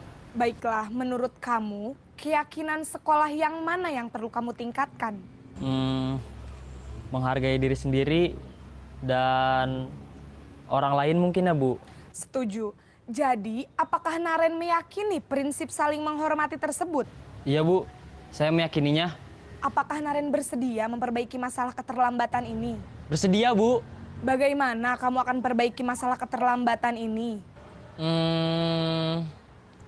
Saya akan coba untuk tidak lupa menyetel alarm saya Bu. Baik, kalau Naren lupa menyetel alarm di rumah, ada orang yang kira-kira bisa bantu mengingatkan tidak? Ada Bu, kakak saya, Kak Ema. Ada lagi selain Kak Ema? Selain Kak Ema, ada ibu saya. Baik, jadi yang mengingatkan Naren adalah Kak Ema dan ibu kamu ya? Kira-kira akan mulai setel alarm kapan nih Naren? Setelah pulang sekolah, akan segera saya lakukan. Baik, jadi Naren akan setel alarm untuk bangun besok pagi dan akan diingatkan oleh kakak dan ibunda Naren ya. Ada lagi yang mungkin perlu dilakukan Naren agar tidak terlambat bangun lagi? Tidak ada Bu. Baik Naren, terima kasih untuk kerjasama kamu. Sekarang kamu perlu kembali ke kelas untuk belajar. Baik Bu, terima kasih. Posisi manajer adalah posisi kontrol yang disarankan untuk membimbing murid memiliki sikap disiplin yang positif, yaitu murid yang mandiri, bertanggung jawab, dan dapat memecahkan masalah. Tujuan dari posisi ini adalah agar murid dapat berefleksi atas tindakannya. Guru akan dengan tulus memberikan pertanyaan-pertanyaan bermakna, sehingga membuat murid dapat belajar dari kesalahannya dan mencari sebuah solusi untuk menyelesaikannya. Ibu dan Bapak guru hebat, setelah mengamati adegan kelima posisi kontrol tadi, kira-kira posisi mana yang paling ideal? Posisi mana yang dapat menunjang motivasi intrinsik murid? Ya, tentu posisi manajer. Posisi ini memang posisi ideal yang ingin dituju setiap pendidik. Pada posisi Mute, masih mute. Pak. Masih mute, Pak. Oke, terima kasih Bapak Redi yang sudah menampilkan ya. Jadi kita sama-sama nonton bareng tadi ya tentang 5 kontrol posisi guru ya. Jangan sampai salah menyebutkan ya Bapak Ibu, berbahaya soalnya nih. Jadi dari kelima posisi kontrol tersebut, kita dianjurkan sebagai guru untuk menerapkan posisi manajer. Karena di posisi manajer ini sudah tertera dinilai kebajikannya seperti kemandirian siswa, tanggung jawab siswa dalam mengatasi masalahnya sendiri. Kita sebagai guru hanya menuntun mereka menemukan solusi dari tindakannya, seperti itu ya Bapak Ibu. Jadi di sini sudah dijelaskan langsung tadi Pak di video ya, mungkin tidak perlu dijelaskan kembali karena sudah lengkap di video tersebut dijelaskan. Mungkin di sini Bapak Ibu sedikit mau bertanya ya masalah umpan balik sedikit. Mungkin Bapak Ibu siapa kiranya yang di 5 posisi tadi masih menerapkan posisi penghukum bagi siswa yang bersalah? Masih ada nggak Bapak Ibu semuanya? Adakah? Buat Bu Rizky, Bu Lala, Pak Ardian, dan Bapak Ibu lainnya boleh merespon kok. Atau tidak ada yang melakukan posisi penghukum, Bapak Ibu semuanya? Saya Pak Roni ya. Oh ya. Sebelumnya Pak, sebelum saya tahu segitiga restitusi itu, memang saya gimana ya, terkadang mengambil posisi teman, terkadang mengambil posisi penghukum, kan segitu. Terkadang pun juga membuat rasa bersalah kan gitu. Seperti itu Pak Roni. Tapi sekarang saya sudah mencoba untuk konsisten untuk menjadi seorang posisi kontrol manager Pak. Terima kasih. Baik, terima kasih kepada Pak Randy ya atas pendapatnya. Jadi Bapak Randy tadi menyampaikan bahwasannya semua posisi pernah dilakukan oleh Pak Randy ya. Karena tergantung kondisi, situasinya juga ya Pak Randy ya. Nah, jadi setelah mempelajari ini Bapak Ibu semuanya, jadi menjadi PR kita bersama ya Pak Randy ya, untuk mengubah posisi kita yang dulunya masih posisi penghukum, pembuat merasa bersalah, terus menjadi teman dan pemantau, dirubah untuk menjadi posisi manajer. ya, karena di posisi manajer tadi yang kita lihat sudah menerapkan pendekatan dari segitiga restitusi, yang dimana bisa dibuka Pak yang segitiga restitusi tadi Pak.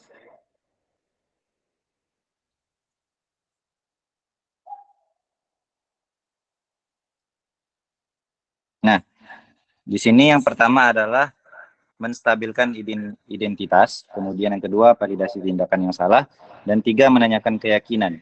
Jadi dari video yang kita lihat tadi, menstabilkan identitas, si guru menanyakan ya jam berapa kita sebenarnya masuk ke sekolah, ya, dan menanyakan kenapa dia terlambat, ya.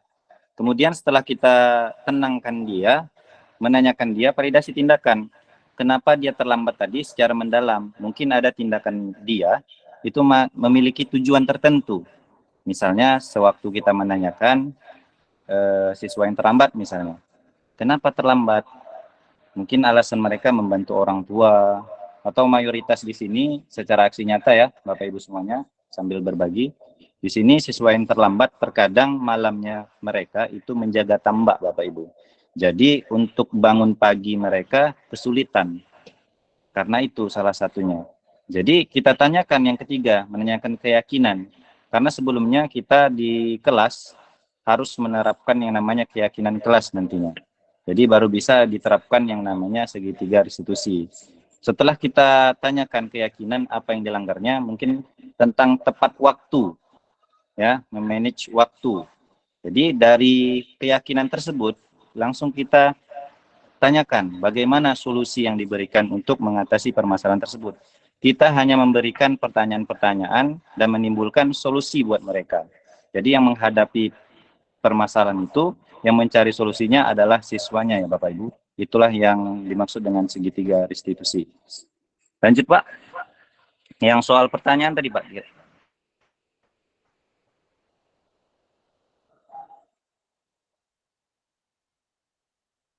Nah, di sini Bapak Ibu ada sedikit kuis ya mungkin ya. Jadi yang pertama ini pernyataannya, saya kecewa sekali dengan kamu. Dari pernyataan ini, kira-kira 5 posisi tadi, posisi mana yang tepat kira-kira Bapak Ibu semuanya? Ada yang bisa merespon Bapak Ibu semuanya? Ataukah di posisi penghukum? Dan lain sebagainya. Ada? Menurut Saya Oh, izin menjawab, Pak. Ibu Ewi, ya, mau menjawab Bu? Oh, Ibu Rizky. ya Bu Rizky tadi Pak yang katanya izin mencoba menjawab Pak. Silakan Bu Rizky. Ini posisi ini pemberi rasa bersalah atau gimana tadi ya Pak ya? Posisi Ingat saya. membuat merasa bersalah. Oke. Ya. Yang kedua, kamu tidak pernah melakukannya. Tidak pernah benar melakukannya. Kira-kira posisi apa itu Bapak Ibu? Ada yang mau berani menjawab, menyampaikan pendapatnya? Bu Ewi Pak. Bi, silakan Bu. Kalau menurut saya itu di posisi penghukum. Di posisi penghukum. Oke, baik. Terima kasih Bu pendapatnya. Lanjut ke pertanyaan ketiga. Bunyi pernyataannya, ayolah lakukan demi ibu bapak. Kira-kira itu posisi apa ya Bapak Ibu?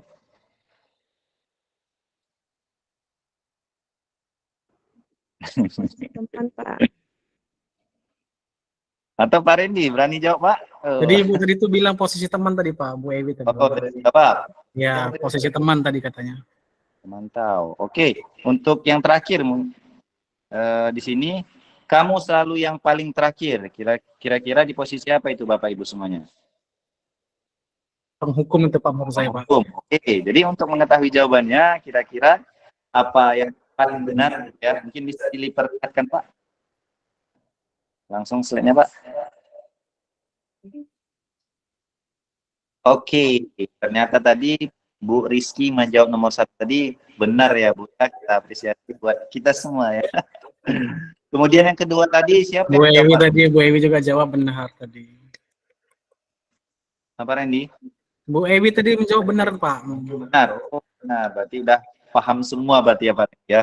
Jadi praktik baik ini sudah didalami semua guru ya. Bagus sekali, alhamdulillah. Kemudian Pak, lanjut Pak, ada lagi yang mau saya sampaikan Pak kira-kira? Nah, di sini ada keyakinan kelas ya Bapak Ibu semuanya. Di sini dari gambar tersebut ada 4. Yang pertama adalah peraturan kelas Bapak Ibu. Jadi saya jelaskan sedikit di sini. Di dalam kelas, mungkin wali kelas yang sering membuat peraturan kelas supaya dengan tujuan pembelajaran menyenangkan, tertib dan nyaman ya Bapak Ibu. Tetapi peraturan ini dibuat hanya satu pihak, hanya guru yang membuat peraturan tersebut. Kemudian dibentuklah untuk menyempurnakan tadi, untuk menuju ke budaya positif, itu dibuat keyakinan kelas Bapak Ibu. Apa sebenarnya perbedaan peraturan dan keyakinan kelas ini Bapak Ibu? Perbedaannya hanya pada nilai kebajikannya Bapak Ibu. Dan untuk keyakinan kelas itu dibuat melalui kesepakatan bersama antara guru dan juga murid. Nah, jadi keyakinan kelas itu dibuat secara bersama ya Bapak Ibu. Kemudian setelah semua pihak yang terkait seluruh kelas dibuat keyakinan kelas, barulah terjadi yang namanya lingkungan yang positif dengan membentuk nilai-nilai kebajikan tadi Bapak Ibu yang dijelaskan oleh Bapak Randy. Seperti kurikulum Merdeka ini profil pelajar Pancasila ya, ada 6 nilai itu yang kita terapkan di sekolah. Setelah diterapkan semuanya, barulah terjadi yang namanya budaya positif ya Bapak Ibu semuanya. Lanjut Pak. Di sini sepertinya ada perbedaan ya. Perbedaan antara peraturan dan keyakinan kelas. Nah, di sini dia. Bisa kita baca secara sesama Bapak Ibu semuanya. Untuk di peraturan itu pernyataannya seperti ini. Selalu kembalikan buku ke tempatnya. Untuk keyakinan kelas itu nilai kebajikannya adalah tanggung jawab. Kemudian yang kedua, dilarang mengganggu orang lain, itu termasuk nilai menghormati. Kemudian hadir di sekolah 15 sebelum pembelajaran dimulai, itu termasuk keyakinan kelas menghormati orang lain dan berkomitmen terhadap waktu. Kemudian dilarang melakukan kekerasan. Itu keyakinan kelasnya keselamatan dan menghormati orang lain. Serta yang terakhir itu jangan berlari di kelas atau koridor. Itu termasuk keyakinan kelas yaitu keselamatan dan keamanan. Jadi seperti itu bedanya Bapak Ibu. Lanjut Pak Randy. Nah, setelah kita mempelajari Bapak Ibu, tentunya ada aksi nyata yang kita lakukan bersama. Jadi di sini para Dewan Guru YPI Budaya Langkat itu ya, setiap kelasnya menerapkan atau membuat sebuah keyakinan kelas setiap kelas. Jadi dibentuklah secara bersama di antara guru dan muridnya. Jadi di gambar dokumentasi tersebut itu ada sebuah kesepakatan bersama ya, murid-muridnya menyampaikan keyakinan apa yang mau dibuat di kelas tersebut. Dan di situ mereka tempelkan satu persatu. Dari beberapa banyaknya, mungkin bisa kita lingkup menjadi beberapa keyakinan. Seperti poster yang di sampingnya itu, terdapat 5 keyakinan kelas 8 SMPT Budaya Langkat, yaitu budaya 5S, menghargai, berdoa, kebersihan, dan yang terakhir itu adalah kejujuran. Lanjut Pak Randy. Nah, jadi untuk ini tadi videonya ada Pak? Sudah disiapkan Pak untuk video segitiga restitusinya Pak? Sudah Pak, sudah Pak. Oke. Jadi Bapak Ibu, kita berbicara tentang segitiga restitusi. Mana tahu ya, Bapak Ibu bingungan dalam melakukan nyatanya, itu ada di channel YouTube Pak Hendy juga ada, dan channel saya juga ada. Jadi di sini kita ngobrol lagi, ini mungkin langsung ya aksi nyata dari Bapak Hendy Abidal. Jadi di sini kita ngobrol lagi, ini mungkin langsung ya. Maaf Bapak Ibu, terpotong tadi.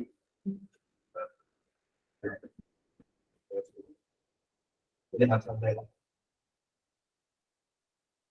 Suara Bapak nggak ada, Pak. Pak Syaroni.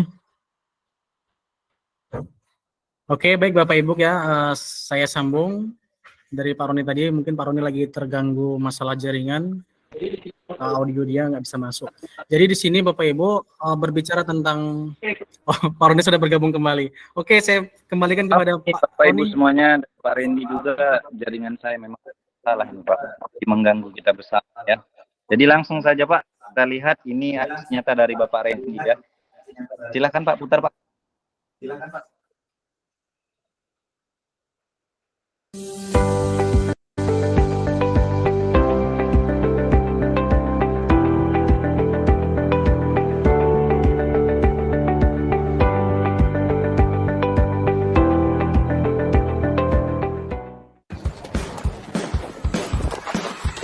Ya, sudah terlambat. Lompat aja lah.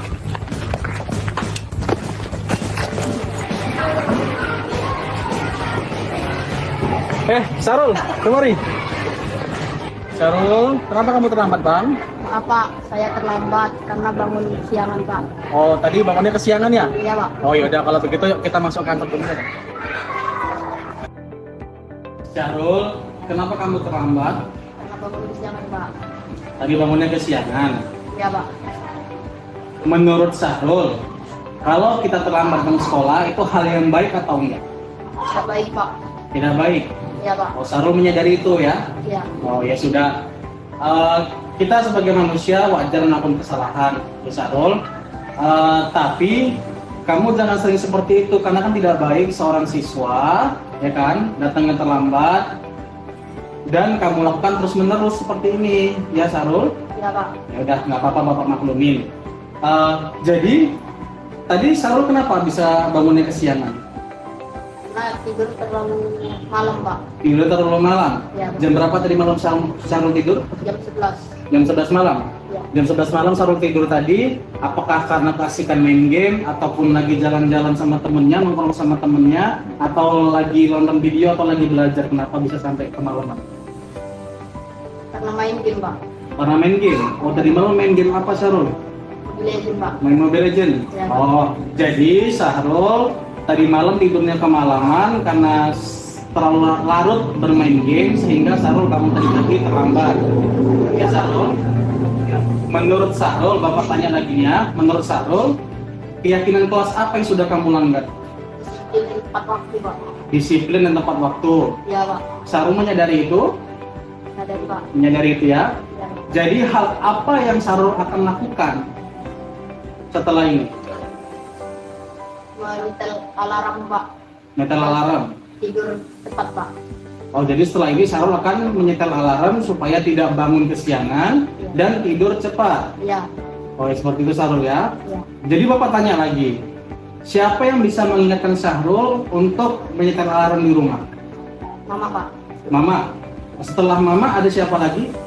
Nenek. Ada nenek. Iya. Bapak tanya kepada Sarul, jadi mulai kapan Sarul ingin setel alarm tadi? Jadi setelah pulang sekolah Pak. Setelah pulang sekolah ini, Sarul? Oh ya sudah, kalau seperti itu, Sarul nanti pulang, tolong sampaikan kepada Mama dan kepada Nenek untuk mengingatkan Sarul setel alarm, ya, Ya. supaya Sarul tidak terlambat bangun lagi nanti pagi ya, besok pagi ya. Iya Pak. Bisa Sarul? Bisa Pak. Bisa? Bisa. Oke, kalau seperti itu, boleh Sarul kembali masuk kelas dan lanjutkan belajar ya. Iya Pak. Oke. Jangan ulangi lagi ya Sarul. Iya Pak. Wow, mantap sekali ya Bapak Ibu semuanya.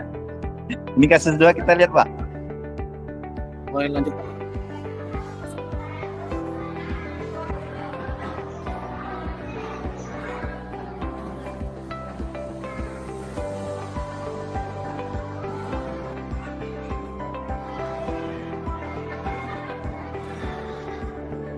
Jangan ngetek lah Pak.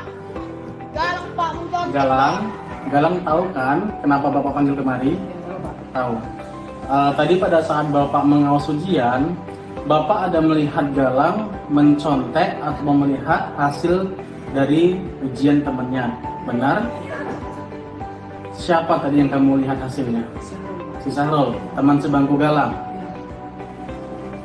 Menurut Galang, itu hal yang baik atau tidak? Tidak. Galang menyadari itu hal mencontek itu tidak baik. Ya sudah. Sebagai seorang siswa memang wajar kalau melakukan kesalahan. Bapak juga dulu semasa menjadi siswa, Bapak juga pernah melakukan itu. Tapi Bapak sadar bahwasannya mencontek itu adalah hal yang tidak baik dilakukan. Jadi Galang, Bapak berpesan jangan melakukan hal itu terus-menerus ya. Bisa?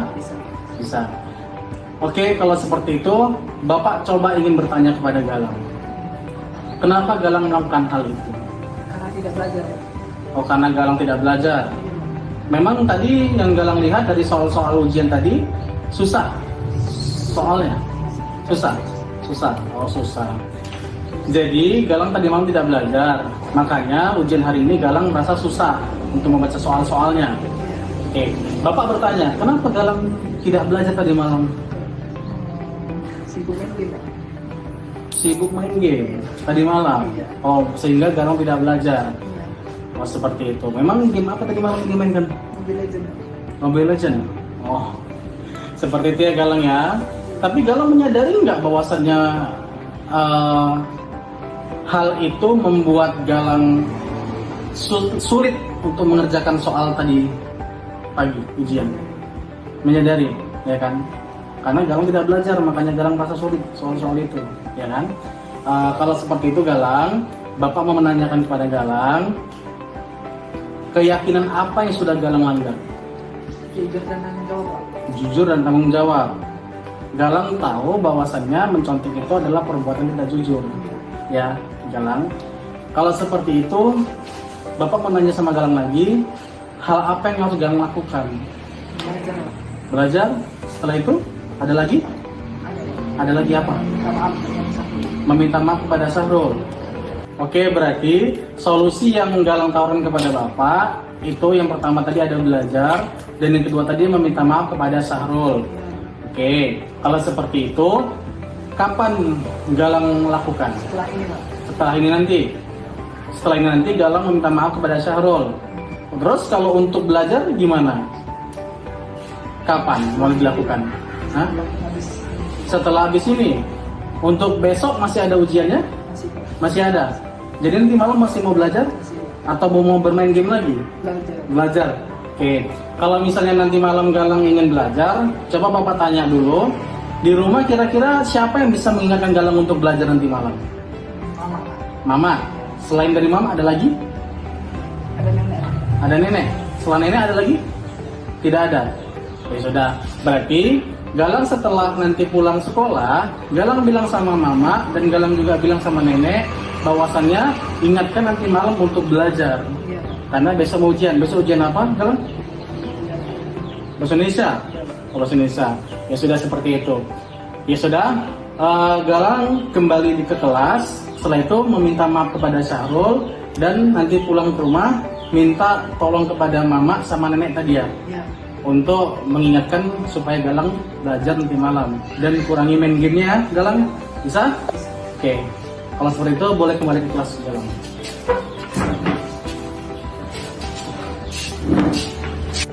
Sudah sampai dari itu dengar suara saya. Saya minta maaf ya, saya nyampe kan. Iya, Galang nggak apa-apa.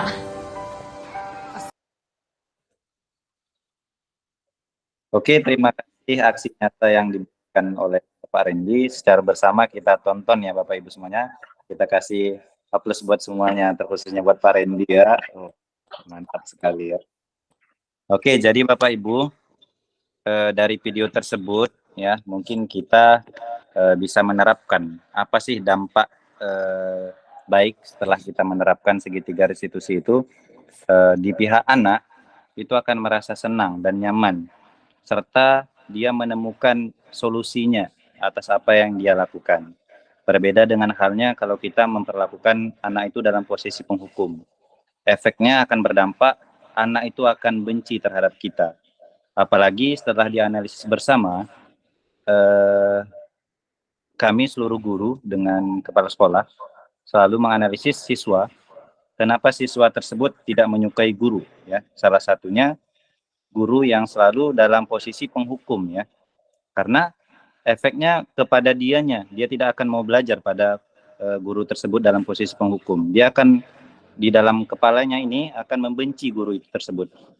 Sama halnya dengan kita Bapak Ibu, sewaktu sekolah dulu, saya masih mengingat ya, saya dulu pernah dihukum hingga sampai pulang gitu ya, karena saya dulu makan di waktu pagi hari karena belum sarapan. Tetapi guru belum menerapkan segitiga restitusi ini hingga melakukan langsung hukuman kepada saya dan teman-teman. Itu masih saya ingat sampai sekarang siapa gurunya. Itu merupakan salah satu kebencian ya Bapak Ibu. Jangan sampai kita selaku guru pada hari ini menerapkan posisi menjadi penghukum. Jadi menjadi PR kita bersama juga untuk memposisikan diri sebagai manajer dan menerapkan segitiga restitusi dalam menghadapi persoalan atau masalah anak tersebut. Mungkin untuk hari ini praktik baik yang kami berikan sampai di sini saja ya Bapak Ibu semuanya. Terima kasih atas waktunya semua, atas partisipasinya pada hari ini. Mungkin ya yang terakhir di sesi penutup ya Pak Rendi ya, ada mungkin umpan balik buat kita semuanya, terutama kami selaku CGP Angkatan 9 Kabupaten Langkat. Mungkin ada refleksi buat kita semua. Saya persilahkan kepada Bapak Ibu untuk menanggapi atau memberikan masukan apapun tentang materi praktik baik pada hari ini. Saya persilahkan.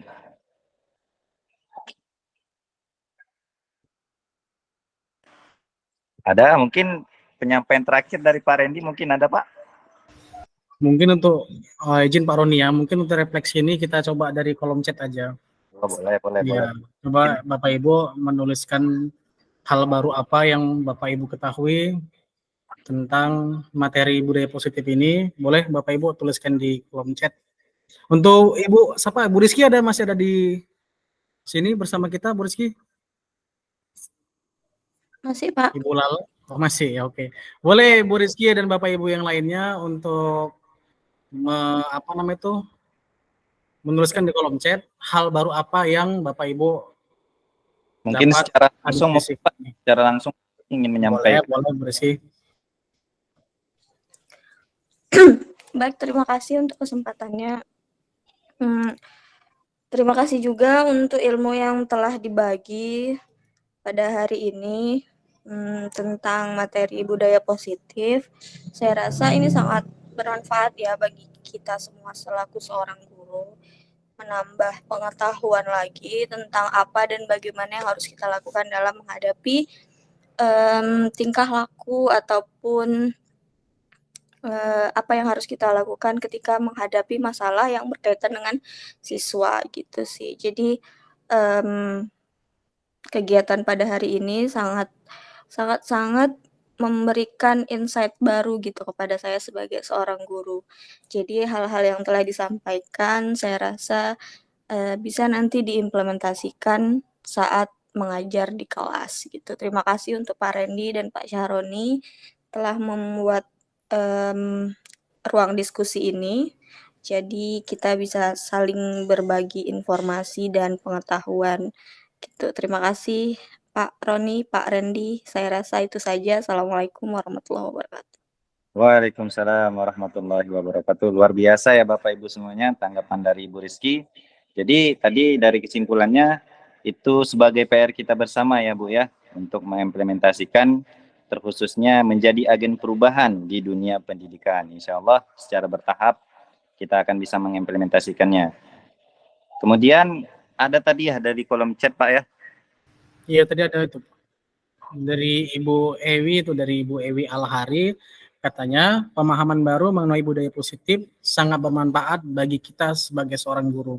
Dan Ibu Dian Asri Rahayu juga menuliskan bahwasannya terus semangat dalam mengimplementasikan budaya positif di lingkungan sekolah kita. Oke, itu hal yang hebat Bapak Ibu. Terima kasih dan tepuk tangan untuk kita semua Bapak Ibu. Oke, mungkin cukup ya Pak ya pada pertemuan virtual hari ini. Sekali lagi saya ucapkan banyak terima kasih kepada Bapak yang telah berhadir pada hari ini. Hanya ucapan terima kasih buat kita semua. Jikalau ada kata-kata yang salah yang kami ucapkan, baik dari perilaku atau bentuk yang kami ucapkan, mohonlah dimaafkan ya Bapak Ibu semuanya, karena kita ini terus belajar dan belajar sesuai dengan mutu guru penggerak, bergerak, tergerak, dan bergerakkan. Terima kasih ya, itu saja dari Pak ini sebagai penutup. Saya persilahkan Pak, terima kasih. Oh, saya rasa sudah cukup Pak. Saya ucapkan sekali lagi terima kasih kepada Bapak Ibu yang sudah bersedia bergabung dengan kami. Gimana Pak Roni, kita tutup aja atau gimana? Boleh. Mungkin Bapak Ibu yang ada kegiatan lain boleh langsung keluar. Iya. Terima kasih Bapak Ibu. Terima kasih Bapak Ibu. Kehadirannya pada hari ini. Semoga ilmunya bermanfaat buat Bapak Ibu dan kita bisa terapkan di sekolah kita masing-masing. Terima kasih.